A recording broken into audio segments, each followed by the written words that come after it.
Q&A, karena setiap pertanyaan selalu ada jawaban. Dipandu oleh Yohana Margareta.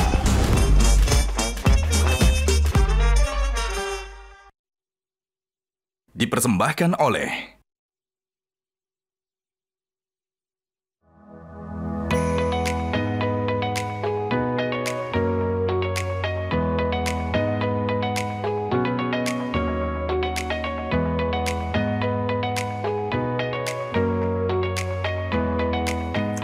Nah, make up-nya udah kan ya? Saatnya tinggal ganti baju buat show kali ini. Pakai baju apa ya? Ada sih satu yang istimewa. Kita langsung aja ke wardrobe ya. Wow, bagus banget. Bagus ya? Wah, ini juga ada ya untuk cowoknya ya?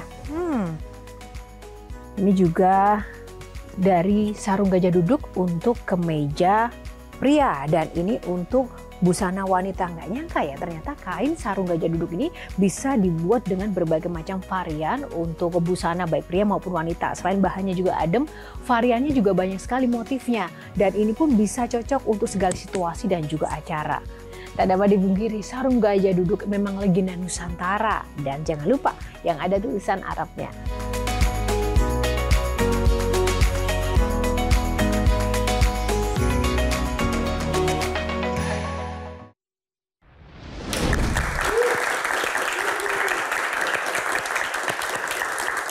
Pemirsa, selamat datang. Jumpa lagi bersama saya Yohana Margareta dalam program eksklusif Metro TV Q&A. Karena setiap pertanyaan selalu ada jawaban. Seperti biasa, saya tidak sendiri, ada para panelis luar biasa yang menemani Q&A pada malam hari ini. Kita berikan tepuk tangan yang paling meriah. Yang pertama untuk Kang Maman, Kuku Adi, Kak Novita, Basudewa Tejo, Hendri Satrio.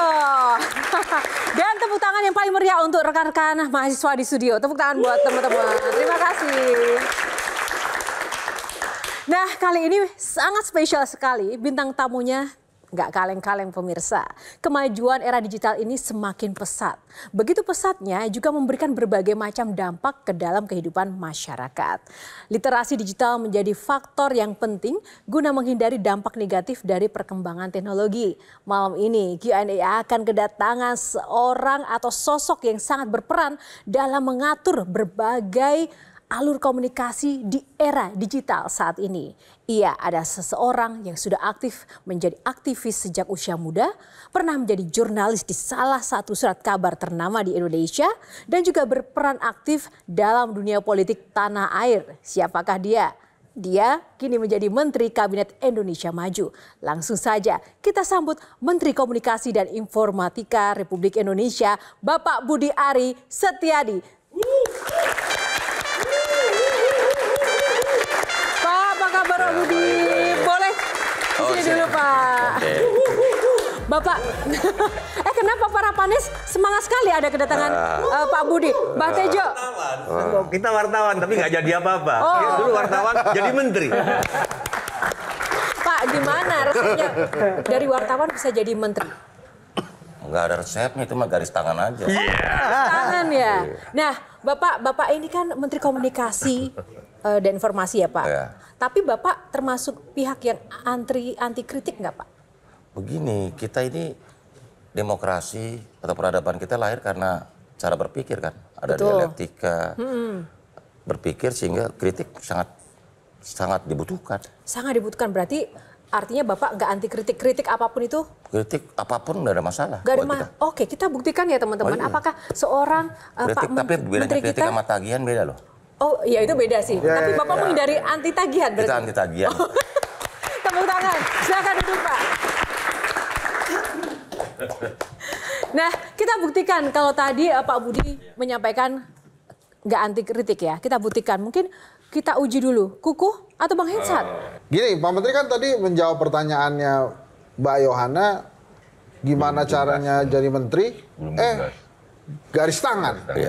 Sekarang saya tanya nih, gimana caranya dapat garis tangan kayak Pak Menteri? Supaya ada mahasiswa kan juga paham jalur menteri ini kalau sesuai garis tangannya gimana gitu loh. Ya, kalau kita bilang kan ini takdir sejarah aja lah. Tapi tetap semua harus ada upaya.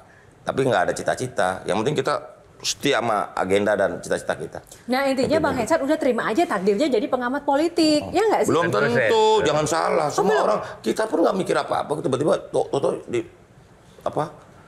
diminta jadi menteri ya kita siap aja. Yakin nggak mikir apa-apa Pak? Enggak, maksud saya di Kominfo saya nggak mikir, kamu jadi main Kominfo. Oke, kita tagih nanti ya jawabannya. Tunggu dulu tahan. Kita belum buka box teman-teman panelis, teman-teman semangat. Udah ini aja. Biar kita lebih cepat langsung saja kita bedah box kita kali ini ya Pak. Ada 9 box Pak. Dalamnya ada topik-topik menarik. Silakan Bapak memilih nomor favoritnya. Yang pertama Bapak pilih nomor berapa? Baru nanti kita akan ulas dengan kecepatan tanya jawab kita di Q&A kali ini. Nomor berapa Pak? Yang pertama. Nomor 2. Kita buka box nomor 2. Ini sesuai pilihan Pilpres nih 02 nih. Oh gitu ya Pak? Bapak berarti pilih nomor 2? Oh iya dong. Bapak mulai mancing-mancing nih ya. Pak, box viral ini kita akan bahas topik-topik terkait dengan Kominfo dan dunia digital telekomunikasi yang saat ini lagi viral. Nah, salah satu yang paling viral ini adalah terkait dengan masih ada polemik tentang UU penyiaran yang diduga isinya itu memang ada unsur untuk kemudian melarang ya jurnalisme investigasi. Nah, Bapak sendiri bagaimana pendapatnya terkait hal itu, Pak? Karena banyak yang bilang, wah ini kemudian memberangus kebebasan pers dong. Begini, yang pertama undang-undang atau RUU undang-undang penyiaran itu adalah bagian dari inisiatif DPR. Itu dulu, posisinya dulu supaya jelas satu. Kedua, undang-undang penyiaran yang terakhir ini memang tahun 2002. Tentu banyak hal yang harus dilakukan revisi, penyesuaian udah hampir 20 tahun lebih undang-undang ini. Nah, ketiga, karena itu inisiatif DPR itu draftnya belum sampai ke saya. Jadi kita dapat ini, saya ditanyain sama teman-teman media, teman-teman wartawan, Pak, Menteri ini ada urusan jurnalistik investigatif, dia bilang, tunggu dulu, saya belum baca semua draft yang menjadi inisiatif DPR ini. Sehingga mana yang mau dibicarakan, mana yang mau didiskusikan, belum. Kan tetap aja nanti daftar inventaris masalahnya dari kita juga, dari pemerintah. Begitu loh. Tapi secara umum Pak, walaupun belum membaca draft itu, dengan adanya wacana dan isu itu, bagaimana tanggapan Bapak terkait dengan kebebasan pers jika ada poin-poin yang dilarang? Bagaimana juga Bapak melihat pers sekarang? Ya gini, undang-undang penyiaran ini kan bentuk dari penyesuaian zaman karena sudah hampir 20 tahun yang lalu tuh, 22 tahun yang lalu. Sehingga ada penyesuaian, tapi secara substansi saya juga lihat, loh kok investigasi dilarang di media, gimana caranya justru. Sementara di satu sisi kita ingin jurnalisme yang berkualitas. Nah, jurnalisme yang berkualitas kan harus investigatif dong. Cara mendapatkan beritanya, pemahaman masalahnya, begitu. Akhirnya cross-checknya gitu loh. Sehingga memunculkan jurnalisme yang berkualitas. Makanya saya sudah telepon Ibu Ketua Komisi 1, kok ini ada pasal jurnalisme investigatif dilarang. Tanggapan beliau, Pak? Ya, ini kan masih draft, belum diskusikan gitu. Kita juga nggak tahu mana versi yang asli, mana yang enggak, kita nggak ngerti. Gitu loh. Karena yang kita dapat saya udah baca itu udah kok terlalu melebar gitu. Kalau Pak Tejo, sesama wartawan. Ini sama-sama jurnalis ya. Jurnalis itu kan pasti senangnya investigasi. Oh, iya dong. Supaya kita beda orang tahu. Kalau kita datang ke jumpa pers ternyata gitu. Oh, iya. Itu kan bukan nggak seru lagian kalau sudah gitu sudah ada media sosial. Oh, iya. Orang pengennya kedalaman kan. Iya, kedalaman berita. Makanya kita demo, Pak. Iya. Bapak yang mimpin, saya di belakang, Pak. Saya udah ngomong sama Bu Ketua Komisi, nanti kan kita diskusi. Itu nggak tahu aspirasi mana semua ditumpukin di sana. Tetapi posisi kita kan begini, yang pasti undang-undang penyiaran harus mengalami penyesuaian karena ada beberapa yang harus disesuaikan dengan perkembangan zaman. Tapi bukan yang ini. Pak, bagian mana menurut Bapak yang harus disesuaikan sesuai perkembangan zaman dari sisi pers? Kalau dari sisi pers, menurut saya kan udah ada undang-undang pers. Ya, katanya Bapak kan harus disesuaikan sesuai dengan perkembangan zaman. Berarti enggak, kan ini kan undang-undang penyiaran. Kok tiba-tiba undang-undang penyiaran ada masuk urusan jurnalistik. Jurnalistik. Ini kan menyangkut penyiaran. Gini loh, dalam dunia penyiaran ini kan ada perkembangan teknologi, perkembangan maju. Misalnya analog udah jadi digital, undang penyiaran gitu loh. Termasuk juga cara masyarakat mengkonsumsi media udah berubah. Kita pakai horizon tahun 2000 ya. Ketika undang itu didirikan tahun 2002, diluncurkan 2002, belum ada yang namanya YouTube, belum ada yang namanya Facebook, belum ada yang namanya Instagram, TikTok dan sebagainya. Nah saat ini beberapa poin di Undang-Undang Penyiaran itu pengen mengatur itu semua. Padahal menurut hemat kami di Kementerian Komunikasi dan Informatika ini ada Undang-Undang ITE, Undang-Undang Telekomunikasi, Undang-Undang Perlindungan Data Pribadi gitu loh. Makanya harus ada harmonisasi dan sinkronisasi supaya Undang-Undang Penyiaran ini jangan menabrak beberapa klausul di undang-undang yang ada. Tepuk tangan tuh Bang.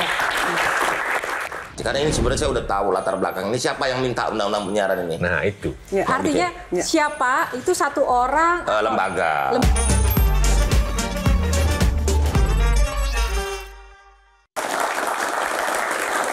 Karena sekarang kalau semua orang juga pada akhirnya bisa semudah itu membuat sesuatu yang viral, Kak Novita, dari pandangan Kak Novita secara psikologi begitu ya, dampaknya apa jika memang yang berbau viral ini akhirnya ada yang memang membantu sebuah penanganan kasus, tapi juga ada yang kemudian tidak produktif. Menurut Anda gimana?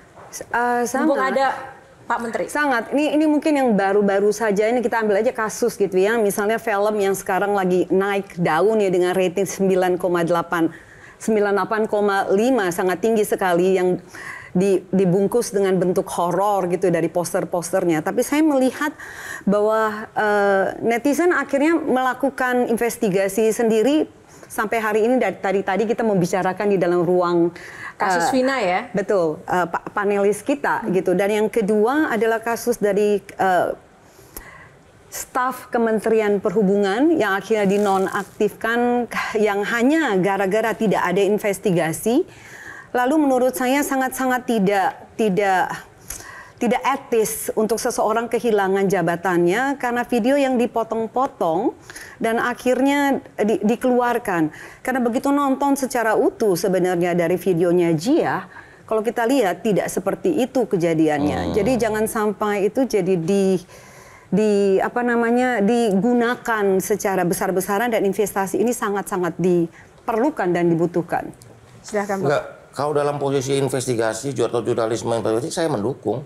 Karena tujuan kita ini kan menumbuhkan jurnalisme berkualitas.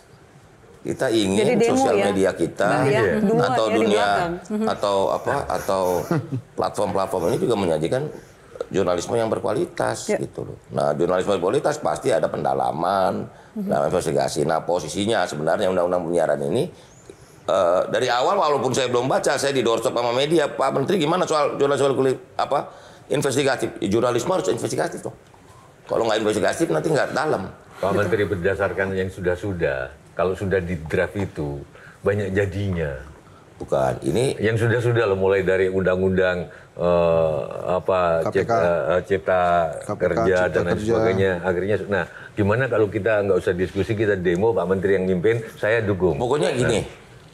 Kalau soal itu ya pasti nanti dengan cara saya akan komunikasi. Karena ini sebenarnya saya udah tahu latar belakang ini siapa yang minta undang-undang penyiaran ini. Nah itu. Artinya siapa itu satu orang. Lembaga. Lembaga berarti DPR. Lembaga atau bukan. Dunia usaha. Ini bukan. Ini Komisi Penyiaran Indonesia. Oke. Yang merasa perlu bisa menjangkau penyiaran di media yang lain. Tidak hanya di media konvensional gitu. Tapi kok jadi melebar kemana-mana ya ininya. Tapi nanti kita akan komunikasikan terus lah ini. Oh jadi ini dasarnya dari KPI ya? Menurut yang DPR. kita dapat informasinya ini inisiatif dan banyak draft isiannya itu. Nanti kita breakdown satu-satu. Oke, kita pegang nih ya. Pernyataan dari Pak Menteri. Tepuk tangan dulu. Oke, Kang Maman, silakan Kang Maman. Saya tertarik dengan itu usulan dari KPI. Ngurusin frekuensi milik publik dengan P3 SPS-nya aja mereka masih tertatih-tatih. Ngapain ingin memperluas tugas sampai mengurusi yang di luar frekuensi milik publik? Karena menurut saya ngapain duplikasi? Yang sudah diatur di sini ngapain diatur lagi? Iya kan? Ini ada undang-undang ITE, undang-undang perlindungan data pribadi, undang-undang telekomunikasi. Ya. Bahkan salah satu direktur jenderal saya ngasih input, Pak, ini kok sampai ngatur frekuensi segala macam. Ya. Bu, ini lebarnya ke mana-mana dong. Ini undang-undang telekomunikasi udah ada. Ngapain diatur lagi di undang-undang penyiaran? Jadi yang perlu kita bongkar bersama-sama ini motifnya siapa, apa di balik ini. Dari kacamata Bapak yang pernah jadi wartawan dengan sekarang jadi menteri, kira-kira motifnya apa, Pak? Ini bukan curiga, tapi kan pasti ada pemetaan motif dong, Pak, yang sudah langsung ada instingnya begitu. Saya belum mau berspekulasi tentang motif. Ya udah sedikit saja mungkin cluenya, Tapi saya Pak. udah lihat ini nih ada apa? Ada upaya-upaya. Upaya untuk apa, Pak? Untuk membuat suasana kurang tepat lah untuk penataan dunia digital kita. Kita udah ngomongnya udah dunia digital. Memangnya kalau sudah masuk, apa keuntungannya bagi Ya ini lembaga kontrolnya itu? nggak bisa gitu loh, termasuk juga. Apakah ada kepentingan bisnis di balik layar atau gimana? Kalau kita nggak mau securiga itulah. Cukup ya. Maman ya Pak ya? Cukup Kang Maman aja yang curiga. Baik, tepuk tangan. Terima kasih. Baik. Itu tadi satu berita viral yang memang sekarang lagi hangat terkait dengan undang-undang penyiaran. Yang kedua, Pak, ini soal-soal penyiaran itu juga Bapak kan juga ini kan lagi gencar ini tentang Starlink, Pak. Isu kita tuh ada 3. Untuk tadi udah dibilang soal kecepatan internet. Yang pertama coverage. Yang kedua adalah quality. Dan yang ketiga adalah akses stabilitas. Nah, 3 isu ini yang menjadi ranah yang problematika yang kita atasi. Starlink itu dengan teknologi satelit LEO-nya dia, Low Earth Orbit, yang dia cuma 400 sampai 500 km di atas permukaan bumi, ini mampu mengcover secara cepat daerah-daerah rural kita. Secara regulasi memang dia sudah memenuhi semua persyaratan yang kita tentang uji layak operasi, izin perusahaan, karena mereka beroperasi dengan nama PT Starlink Service Indonesia. Artinya entitasnya di Indonesia, cuman maksud saya nggak sekedar entitasnya perusahaan Indonesia. Iya dong. Pemerintah nggak boleh lepas tangan. Saya nggak mau Starlink ini kayak OTT, over the top. Yang terlambat kita atur kayak Netflix, Disney gitu loh. Disney Plus, OTT juga harus kita atur suatu hari. Karena pajaknya gimana? Masyarakat gimana? Tiba-tiba dia pelanggannya 1 juta di Indonesia. Cuma dia campur-campurin jadi pelanggan negara lain. Kita cuma 100.000. Terus kita kontrolnya gimana? Pemerintah. Supaya kita tidak kalah. Supaya kita tidak kalah dengan Elon Musk, apa yang akan dilakukan pemerintah, Pak? Enggak, kalau kita strict ke semangat level of playing field-nya sama. Kita nggak memberi karpet merah dalam pengertian dia dapat, yang lain nggak dapat. Nah, kalau yang lain dikenakan PPN PPH, dia juga harus kena PPN PPH. Jadi setelah kita kaji, ini akhirnya soal tata niaganya. Bayangin, ada satu isu, saya udah dikasih datanya, nanti saya akan tanyakan. Kenapa Starlink ini ada isu ya, dumping. Misalnya layanan kita yang dijual 700.000 sebulan itu, di Amerika $120. Artinya dijual lebih murah dibanding Kita. yang dijual di Amerika. di Amerika. Artinya itu apa, Pak? Nanti dulu alatnya, kalau yang di luar negeri di Amerika belinya 1.200, di kita cuma $400. Artinya apa itu? Dumping kan? Isunya jadi isu tata niaga. Teknologi Starlink itu canggih sekali. Semua orang yang saya ajak diskusi tentang Starlink dia canggih. Dan dia membantu kita untuk menutup semua area secara teknologi. Ini bicara tentang berarti semakin canggih, biasanya semakin gampang untuk diakses nantinya untuk anak-anak kita gitu ya. Berarti bicara tentang nanti akses, kalau saya concernnya adalah lebih kepada pengaturan. Untuk kita lihat ini game online, judi online. Itu tadi yang saya jelasin, Bu. Yang saya jelasin tadi, NOC-nya di Indonesia, customer service-nya di Indonesia. Betul. NOC di Indonesia atau Net Operation Center itu di Indonesia adalah kita bisa tahu. Kan misalnya ada pelanggan 1 juta. Ini pelanggan ini ada nggak yang main judi online? Ada nggak yang mengakses pornografi dan sebagainya? Begitu. Kalau nggak ada NOC di Indonesia, kita nggak bisa kontrol. Memang kita harus akui secara teknologi ini membantu untuk urusan coverage dan konektivitas untuk daerah-daerah rural. Sangat membantu teknologinya. Nah, kalau dari harus soal kita antisipatif, prestis dan gengsi Pak Tejo tadi? Ya kita usahakan lah. Yang pasti kita apa perlu pakai baju Bali juga terserah aja. Iya. Kalau dia pakai celana pendek juga, Pak. Kita juga mau menyesuaikan gitu. Oke, baik, terima kasih. Good point. Ini kalau budayawan memang harus ada ini ya, pride budaya kita juga bukan harus. cuma budaya. Aku nggak rela. Aku nggak bisa sebut pakai jas lengkap, pakai rencana. Dia pakai kaos t-shirt. Mbak Tejo memaknainya apa? Ngemis-ngemis banget kita, gitu loh. Inferiority-nya keras. Inferior. Kita jualan penduduk banyak. Potensi ekonomi besar, mestinya sejajar dong, gitu loh, Pak. Ya, Superioritas jadinya ya. Harusnya Elon Musk juga pakai jas harusnya. Ya, atau kitanya yang pakai. Kita kan pakai t-shirt juga, gitu dong. Gitu. Oke, tepuk tangan untuk Mbak Tejo. Oke. Tapi saya pakai batik, Mas Tejo pakai ini, ini style bagus. Oke, baik, kita lanjut dulu ke box 2. Bapak pilih box nomor berapa? Oke, 1. Oh, bukan pilihan Pak Hari dulu nih. Oh ya, itu. Baik, kita buka box nomor 1, topiknya kritik asik. Oke. Ini memang 1, 2, 3 masih ada sisa-sisa residunya ya. Iya. Oke, kritik asik langsung ke Putu. Sisa-sisa residu. Masih boleh bahas Starlink-nya nggak sih? Langsung ke ininya aja, kritik asiknya aja ya. Oke, sekarang mungkin dari sisi ini deh Pak. Kita tahulah sudah banyak sekali judi online ya Pak ya. Judi online itu udah sehari-hari. Jadi kayak saya kadang lagi ngantri beli kopi, di depan orang main judi online gitu. Nah, padahal kan selama ini Kominfo udah selalu melibas lah segala macam, tapi kok masih ada aja. Apakah jadi yang perlu dididik orangnya, apa Kominfo-nya harus lebih giat nih Pak? Gimana? Pak, ya itu namanya perang di 2 front dong. Kan ini bukan soal memilih. Dan bukan pilihan. Ini orangnya apa? Kitanya lebih keras, enggak, dua-duanya harus paralel. Literasinya penting ke masyarakat. Pokoknya sosialisasi terus di mana-mana. Saya selalu ngomong di mana, udah nggak akan kaya main judi online. Itu mimpi. Makanya kita punya ketetapan nanti untuk judi online kita nggak ada kompromi, gitu. Ya tentu saja kan nggak bisa kita sendiri, Kominfo. Apa kendalanya Pak? Kendalanya tadi, 1, dia ini ngerubah semuanya, IP-nya cepat berubah. Oke. Kedua, ini kan namanya judi online ini kan borderless. Ini kan transnasional, lintas negara. Gitu loh. Jadi dioperasikan di server-server di negara-negara yang melegalkan judi. Kamboja.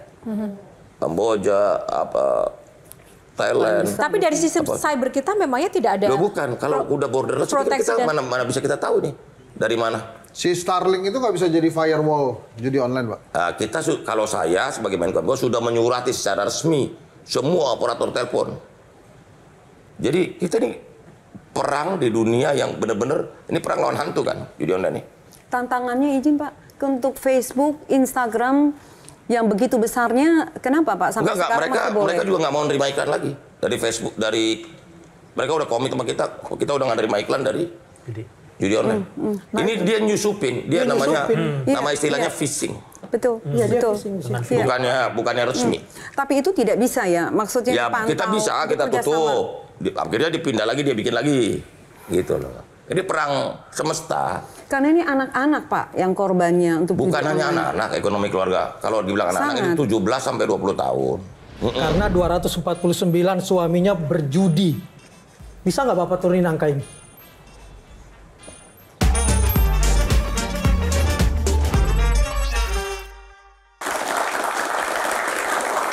Nah, karena yang penting ada rakyatnya tadi Pak, terkait dengan judi online, prostitusi online yang berbau online seperti itu, mafia online, game online. Nah, ini gimana Pak?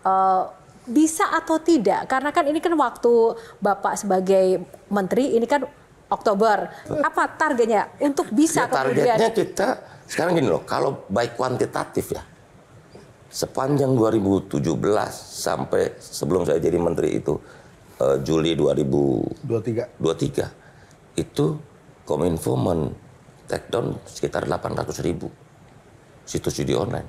Tapi itu berbaik kuantitas. Saya nggak senang. Saya bilang bukan soal kuantitas ini. Ini yang penting rakyat masih main nggak. Kita tutup semua pipa-pipanya. Rakyat jangan sampai terutama rakyat kecil jangan sampai main gitu. Nah, kita terus mensosialisasikan itu. Makanya tolong teman-teman influencer atau apapun, pokoknya judi nggak bikin kaya. Karena mimpinya rakyat kecil ini judi jadi kaya, ini salah. Judi itu nyusahin gitu. Makanya saya kalau kampanye, kalau ngomong di daerah saya bilang kalau punya pacar, siapa yang punya pacar ini nih? Punya pacar suka main judi online, putusin aja. Kayak gitu. Oke, Kang Maman silakan. Saya ngasih target sederhana aja deh Pak Budi. Iya. Pengadilan Agama Bojonegoro bilang Januari sampai April di Bojonegoro 971 pasangan suami istri bercerai. 722 yang ngajukan itu istri. Karena 249 suaminya berjudi. Bisa nggak Bapak turunin angka ini? Kita sedang melakukan studi dengan Lembaga Demografi UI. Bahkan kita lagi rencana, ini coba kota-kota ini fenomenanya apa? Makanya studinya tadi itu, dampak ekonomi keluarga akibat judi online. Ini bisa kriminalitas, bisa ke pinjol ilegal, ujungnya perceraian. Makanya saya kemana-mana bilang, udah pokoknya yang punya pacar main judi online, ceraikan aja, putusin aja. Gitu loh. Karena ini merusak, gitu loh, merusak merusak ekonomi keluarga, gitu loh. Ujungnya ke pinjol ilegal. Pinjol ilegal, ini adik kakak nih, kakaknya judi online, adiknya pinjol ilegal. Kalau pinjol legal belum tentu. Kalau pinjol ilegal tuh gampang, proses minjemnya gampang, minjem 10 juta, langsung cepet, gitu. Terus jadi gali lubang, tutup lubang terus kan. Nah, adik ini pinjol ilegal. Nanti ujungnya kalau itu kan ke kriminalitas, ke penipuan, kehancuran keluarga. Nah, karena itulah kita concern pada bagaimana rakyat kita ini, masyarakat kita terutama berpenghasilan menengah bawah ini harus kita lindungi dari pengaruh judi online. Karena saya udah bilang artinya ini, menjawab pertanyaan Kang Maman tadi, bisa nggak Pak? Mungkin tadi tantangannya ya, menurunkan dia harus target. bisa. Cuman begini loh, ada pertanyaan dari teman saya juga di tim saya juga nanya, Pak, ini kok reaksi anti judi online ini dari lembaga-lembaga masyarakat, lembaga-lembaga keagamaan kok kurang kenceng nih dorong anti judi online-nya. Yes. Itu juga pertanyaan loh. Setuju. Iya kan? Kalau dari kita kenceng, kita nggak ada remnya. Jadi menurut Bapak siapa yang harusnya paling berperan lebih kenceng lagi untuk anti judi online? Begini, kalau kita bicara soal partisipasi masyarakat, maka pemberantasan judi online ini harus melibatkan sebanyak mungkin partisipasi masyarakat. CSO, Civil Society Organization, lembaga keagamaan dan lain harus ikut terlibat dong. Cuma teman-teman nyeletuk. Waktu analisa dia nyeletuk begini, Pak Menteri, ini jangan-jangan tokoh-tokoh agama ini nggak tahu kalau dia orang lagi megang handphone itu lagi dia main judi, apalagi chatting nggak bisa bedain tuh. Saking canggihnya, Henry kusuk gitu. Kita nggak tahu tiba-tiba lagi ngecek ya. Karena sama-sama di handphone. Gini loh, judi konvensional kamu jelas. Wah, orang lagi main kartu. Loh, kok agama? Enggak nih. Kok bisa bilang, wah kamu main judi, gitu kan? Ini pertanyaan jebakan nih kan. Kalau jelas, kamu kan jelas gitu. Kalau gue bilang iya, berarti wow pasti suka main nih. Ini jebakan. Iya kan? Kalau judi offline kan bisa langsung kelihatan. Toko-toko agama di daerah bisa langsung lihat. Oh ini judi online ini kan aktivitasnya. Kalau masuk kerjasama Kominfo dengan Kemendikbudristek misalnya sejak dini, semua udah kementerian lembaga udah terlibat. Bukan hanya narkoba, tetapi judi online ini bagian daripada pembentukan karakter sejak masih PAUD gitu loh Pak. Iya ini udah jadi concern nasional kita judi online, makanya disuarakan terus saja bahwa ini tantangan terberat kita betul. Ini kan kemajuan digital ini kan menyisakan satu baik, satu dampaknya, residunya. Nah ini judi online ini termasuk residunya gitu loh. Oke, yang harus kita berantas. Nah tentu ini pekerjaan besar. Pak Menteri, saya setuju tadi. Ini menyikapkan harus melibatkan banyak sektor karena kurang kencang reaksinya terhadap anti judi online, ya Kang Maman ya. Saya sama Kang Maman mau terlibat di situ kalau diminta atau tanpa diminta. Cuman masalahnya judi ini kan mimpi, seperti Pak Menteri bilang. Kalau ini dihilangkan, ada nggak mimpi yang bisa Pak Menteri kasih untuk rakyat Indonesia? Yang pasti ini diulangi lagi nih untuk mempertegas ya. Bahwa judi buat rakyat kecil itu mimpi yang salah. Nggak ada orang kaya karena main judi. Orang bisa kaya karena kerja keras, bukannya main judi. Gitu loh. Itu dulu supaya kita sosialisasi kemana-mana. Nggak mungkin lu kaya lah. Main judi bohong lu, tipu bandar lu. Iya kan? Maaf Pak Menteri, tapi kadang-kadang mereka itu menang 5.000 perak, senang Pak Menteri. Karena mimpi tadi yang menang 5.000 nih. Karena ada mimpi. Saya ulangi lagi, dulu waktu zaman Pak Harto ada SD-SB, ya kan? Tiap Kemis. Itu kenapa kuli-kuli bangunan, semangat nunggu hari Kemis. Ada yang ditunggu. Nah, ini gimana? Oke, aku mau ikut anti judi online, tapi tolong kasih mimpi rakyat Indonesia mau mimpi apa gitu loh. Apa negara yang gemari Pahlawan Jinawi, bisa nggak? Apakah kesehatan? Ya itu tugas kita bersama, bahwa rakyat ini harus dibawa kepada mimpi bahwa kita punya 21 tahun terbaik buat bangsa ini untuk bisa menjadi negara maju. Ini adik-adik ini nih 21 tahun, karena rata-rata umurnya 25-an kan ya, 20 ya. 21 tahun lagi baru 40-an. Jadi Indonesia bisa jadi negara maju karena Indonesia punya semua potensi yang dimiliki, syarat dan prasyarat untuk Indonesia menjadi negara maju. Di seluruh dunia dalam sejarah, di Asia ya, cuma 4 negara yang bisa konsisten 20 tahun pertumbuhan dan sekarang dia melompat jadi negara maju. Yang pertama Korea, Cina, Taiwan, dan Singapura.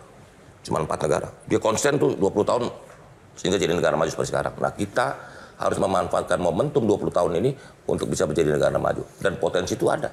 Tapi bagaimana dengan tontonannya Pak Menteri? Apa? Tontonan anak-anak kita sekarang, KPI sibuk dengan menyensor, memblur-blur tontonan yang ada. Itu mesti ditanyain KPI, saya kan nggak mau ngomentarin KPI. Tapi begini, posisi saya bilang, kita setuju bahwa perlindungan anak penting. Karena saya langsung selalu berkoordinasi dengan Komisi Perlindungan Anak Indonesia.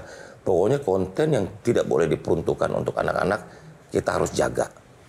Tapi kan selalu ada, beberapa penyelenggara penyiaran atau OTT itu kan selalu disclaimer. Kebijakan pemirsa diharapkan. Dia declare ini 17 tahun ke atas. Kita juga kan nggak mau melarang Mas Jiro Tejo dan Mas Hendy, kita batas-batasin, dia udah dewasa, ntar tontonannya kita batas-batasin juga nggak boleh kan. Yang penting kita lindungi anak. Gitu. Oke, baik. Tunggu, kita sudah dulu box kali tepuk tangan dulu. Teman-teman, oke ya, semangatnya ditahan dulu. Tapi sebelum kita masuk ke box ada beberapa interview, pernyataan dari rekan-rekan. Kita akan tampilkan video yang satu ini. Saya mau nanya nih, kira-kira ada nggak ya program pemerintah yang memberikan kuota gratis kepada siswa-siswinya agar tetap mengikuti pembelajaran secara daring tanpa ada hambatan sedikit pun? Apa langkah pemerintah untuk meningkatkan literasi digital di kalangan pelajar supaya mereka dapat menggunakan internet secara efektif dan aman? Gimana sih upaya pemerintah dalam memastikan kuota internet yang terjangkau dan memadai bagi pelajar, terutama di daerah-daerah terpencil? Mohon bantuannya untuk dijawab, Bapak. Terima kasih. Oke, saya jawab. Langsung Pak, apa nih janji untuk teman-teman tadi?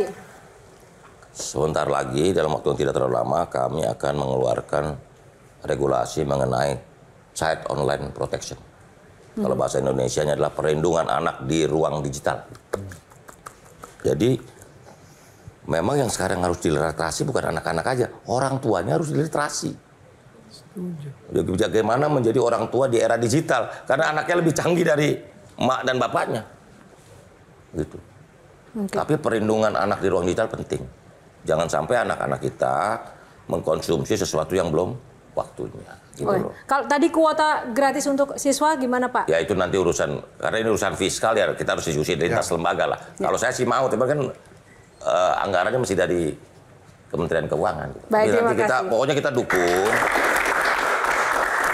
Yang pasti ini internet ini atau bahasa ininya akses konektivitas ini atau bahasa lebih gampangnya sinyal ini udah menjadi kayak oksigen. Buat masyarakat kedua kita. Ini. Jadi udah semuanya sangat berkepentingan. Kayaknya lebih susah, lebih nggak ada air daripada nggak ada sinyal. Nah, lagi buat anak-anak muda. Ya, tapi satu hal, tadi kan Bapak menyampaikan ini tergantung lembaga lain, khususnya dari Kemenq ya Pak ya. Nah, apa harapan untuk Kemenq untuk mewujudkan mimpi anak-anak tadi Pak? Bahwa anak-anak Indonesia ini bermimpi memiliki akses yang baik terhadap konektivitas atau sinyal internet sehingga mereka bisa menggunakan internet untuk menggapai mimpi-mimpi mereka, menciptakan mimpi-mimpi mereka. Karena internet ini kan dunia tanpa batas. Sekarang dengan internet semua orang bisa lebih cepat belajar, bisa cari tahu, Saya selalu bilang ke anak saya dulu zaman papa masuk ke perpustakaan nyari satu buku bisa 2 jam. Sekarang dengan internet dalam 1 detik kamu bisa dapat banyak bahan, gitu kan? Memangnya sesusah itu Pak anggarannya nggak ada? Bukan, itu nanti kebijakan-kebijakan lain kan. Itu, tapi Pak. yang pasti kita dukung lah. Bukan ini nanti itu perdebatan teknokratis lah. Nanti prioritas mana gitu loh. Oke, baik, terima kasih Pak. Kita lanjut dulu teman-teman. Box selanjutnya Bapak nomor berapa? Nomor 3. Nomor 3. 1, 2, 3 semuanya terbuka ini ya. Sesuai urutan pilpres kayaknya. Data pribadi. Baik. Ya. Kita mau mengulas tentang sosok Pak Budi. Betul. Nah, sebelum kita masuk ke ruang komunikasi dan juga data pribadi Pak. Saya pengen tahu, tadi kan sempat kita bahas. Nanti periode ini Oktober akan selesai. Nah, setelah itu ada apa nih untuk seseorang Pak Budi Ari? Apakah udah ada tanda-tanda akan berlanjut di pemerintahan yang baru atau ada karir yang baru, Pak? Kita serahkan aja semua pada takdir sejarah gitu loh. Biarlah takdir sejarah kita menjemput. Itu bahasa ininya puitisnya begitu. Nggak, tapi kan gini lah Pak.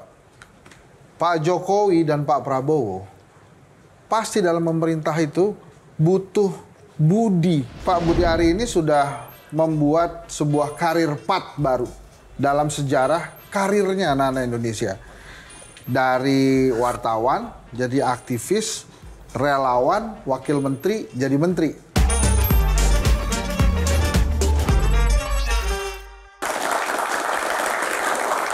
Pak Budi, itu kan tulisan bukunya Pak Budi 2015 sebelum jadi menteri. Iya. Masih ada darah jurnalisnya. Oh, iya. Tapi politisi kan bukan menjemput takdir sejarah. Saya tapi bukan politisi, saya aktivis kok. Ya, tapi itu bahasa aktivis dan bahasa ya. Bahasa politis bukan menjemput, tapi merebut takdir sejarah. Akankah Pak Budi merebut kembali 2024 nanti dengan juga jadi menteri tetap? Kita nggak merebut lah, kita udahlah terima nasib aja lah. Saya ini udah satu titik, ibaratnya kita udah jadi menteri, ya. Selanjutnya dipercaya atau tidak oleh presiden wakil presiden terserah aja lah. Kalau kita mau pasrah aja, ditugaskan selalu siap. Tidak ditugaskan juga siap, begitu. Mungkin saya rewind beberapa waktu masih sebelum pemilu itu, Bu Retno Marsudi, Menteri Luar Negeri, tugas keluar. Tapi untuk pertama kalinya seorang Menteri Luar Negeri yang tugas ke luar negeri, dikasih ad interim. Ad interimnya Pak Budi Ari. Nah, begitu terima tugas, ada 2 pertanyaan. Begitu diterima tugas, Budi, kau jadi ad interim luar negeri, apa reaksinya? Sebenarnya itu biasa aja, udah 200 kali kali. Menteri ad interim terjadi dalam 10 tahun. Cuman ini nggak tahu karena waktu itu kan ada heboh-heboh menteri mau mundur segala macam kan. Jadi kayaknya ad interim itu ada peristiwa biasa aja. Orang menteri keluar negeri harus ada ad interimnya gitu loh. Ini cuma dihebohkan aja karena ada isu menteri Kalau Menteri Keuangan ke luar negeri mungkin ada ini Menteri luar negeri di luar negeri kan memang tugasnya gitu. Kok gitu. Apa Pak Budi reaksinya ketika ditelepon Pak Jokowi yang benar Pak apa nggak gitu nggak? Kalau ad interim cuma berapa hari loh. Saya rasa Pak Budi Ari ini sudah membuat sebuah karir path baru dalam sejarah karirnya anak-anak Indonesia. Dari wartawan jadi aktivis, relawan, wakil menteri jadi menteri. Itu kan sebuah karir path baru tuh. Jadi kalau mau jadi menteri, anak Indonesia tuh bisa juga kepikiran dari mulai jadi wartawan atau jadi relawan dulu gitu. Nah, kebayang nggak akan ada yang mengikuti jejak seorang Budi Ari? Jadi relawan royalis, ntar juga jadi wamen, habis itu jadi menteri nih. Terinspirasi atau mengikuti ya nggak apa-apa juga. Nggak, gini maksud saya relawan jangan-jangan nanti jadi profesi. Profesinya apa? Relawan gitu. Supaya bisa jadi wamen dan menteri. Kita mau, ya itu hak lah. Orang berkarir di partai politik mau jadi menteri juga boleh. Orang mau jadi pengusaha jadi menteri juga boleh. Orang mau jadi dosen, profesor, guru besar atau rektor jadi menteri boleh juga, ya kan? Ada nggak sih Pak capaian yang belum terwujud sampai saat ini? Banyak. Yang dari mimpi kecil sampai dengan ketika Bapak sudah di posisi ini? Banyak, misalnya kerinduan kita soal satu nih, negara kita belum punya single map. Secara pribadi Pak? Pribadi nggak ada. Justru sudah jadi menteri udah menurut saya apa sih lagi sih? Yang paling suka itu jadi posisi apa, Pak? Selama dari dulu sebagai aktivis sampai sekarang menjadi seorang menteri. Paling enak yang mana? Paling enak, paling dinikmati gitu. Kalau harus memilih. Ya jadi menteri enak. Enaknya apa, Pak, kalau Ya, jadi enak. menteri, Pak? Kita bisa diundang Q&A. Bisa menjawab Q&A satu, ya kan? Itu paling Kedua, penting. kita bisa merealisasikan, eksekusi beberapa cita-cita kita.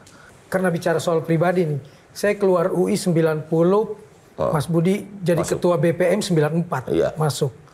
Kalau saja masih jadi ketua BPM dan melihat sekarang biaya kuliah di Indonesia mahal banget, lebih murah di luar negeri. Kena ITE loh, kena ITE. Lebih murah di. Kena ITE loh. Ya. Waktu itu saya demo, saya masih. Makanya anak-anak sekarang nggak mau demo ya uang kuliah ya. Saya dulu naik dikit saya demo. Unsur demo. Nah, masih mau dilakukan itu nggak, Pak? Ya, Demi bukan. anak-anak kami supaya kuliahnya tetap bisa dengan murah. Gini loh, saya waktu kuliah itu 1 semester kita bayarnya 180.000 per semester. Saya masih Kang Maman 120.000 atau 60.000? 40.500. Saya 18.000. 18.000. Saya 275.000, Pak. Paling mudah soalnya. Jadi maksud saya kita dulu murah. Nah sekarang kenapa mahal, ya kan? Iya. Ya anak-anak sekarang suruh itu dong. Iya kan?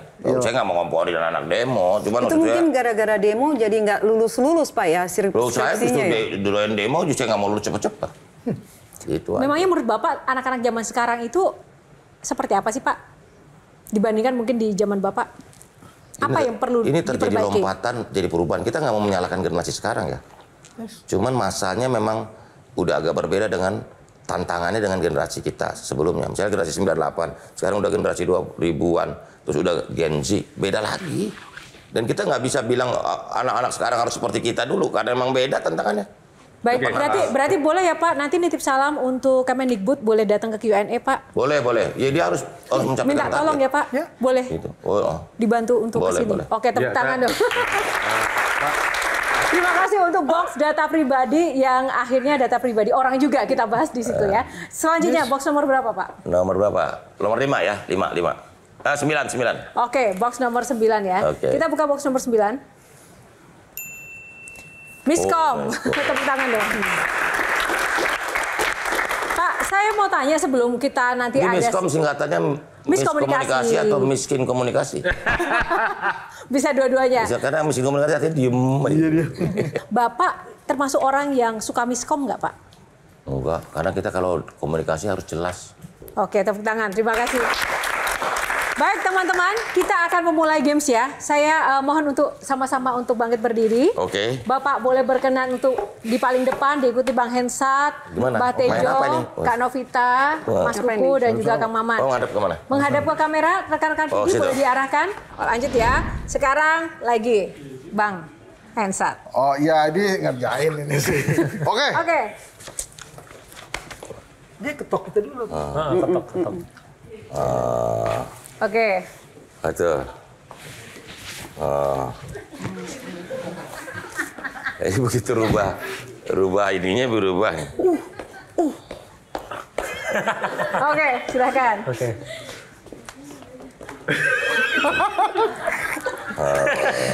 Coba, Kang. Ini joget gemoy bisa. Benar Pak? Apa? Tebak aja. Olahraga, senam pagi. Oke, tepuk tangan. Silakan kembali ke tempat masing-masing. Oke, baik. Terima kasih ya Pak. Ini hanya untuk relaksasi karena Bapak dari tadi kan duduk terus ya. Jadi biar lebih rileks. Nah, sekarang Pak, boleh nggak sih value atau moto hidup Bapak dalam berkarir, dalam menjalankan kehidupan sehari-hari itu apa Pak resepnya Pak?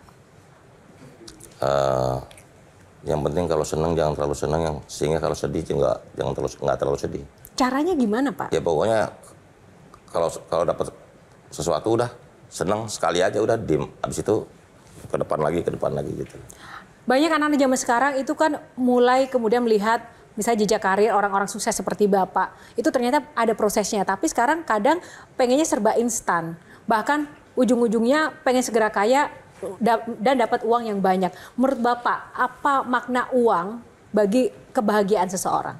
Begini, saya nggak mau menyalahkan anak-anak muda sekarang kenapa dia pengen siklus yang cepat. Ya, karena juga di dalam banyak dunia itu semua siklus cepat. Misalnya begini, satu perusahaan dulu itu 40 tahun dia baru sukses. Satu perusahaan misalnya kita sebut McDonald atau apa perusahaan makanan atau perusahaan apa Johnson & Johnson misalnya di Amerika tuh. Dia siklusnya untuk hebat itu 50 tahun. Terus menurun 30 tahun. Sekarang siklusnya satu perusahaan bisa hebat cuma 5 tahun. Gitu loh. Artinya kan di sektor bisnis aja siklusnya melompat cepat. Sehingga kita jangan menyalahkan anak-anak punya mimpi untuk lebih cepat gitu loh. Mencapai sesuatu. Karena apa? Karena di sektor lain juga bergerak sangat cepat gitu loh. Anak-anak muda itu pengen cepat mencapai sesuatu itu bagus. Karena dunia ini kan udah digitalisasi, makin cepat sesuatunya. Dia ingin cepat mencapai sesuatu, nggak ada salahnya. Cuman persoalannya bagaimana konsistensinya. Jangan udah di atas terus terpuruk. Gitu. Ya memang inilah prinsip-prinsip hidup, tantangan hidup ini memang kita harus sikapi dengan penuh apa. Ya dinikmati aja Pak ya. Kita nikmatin aja. Biarlah takdir menjemput sejarahnya sendiri. Baik, terima kasih Pak Budi. Baik pemirsa, itu tadi adalah perbincangan kita malam hari ini yang penuh inspirasi dari sosok seorang Menteri Komunikasi dan Informatika Bapak Budi Ari. Semoga bermanfaat dan juga menginspirasi Anda dimanapun berada. Terima kasih atas kebersamaannya dan tak lupa kami juga mengucapkan terima kasih untuk sarung gajah duduk legenda Nusantara yang ada tulisan Arabnya yang telah menyediakan baju saya pada malam hari ini. Saya mewakili tim yang bertugas mengucapkan terima kasih atas kebersamaan Anda. Yohana Margarita undur diri. Saksikan Q&A di episode selanjutnya karena setiap pertanyaan selalu ada jawaban. Baik. Pak, terima kasih ya,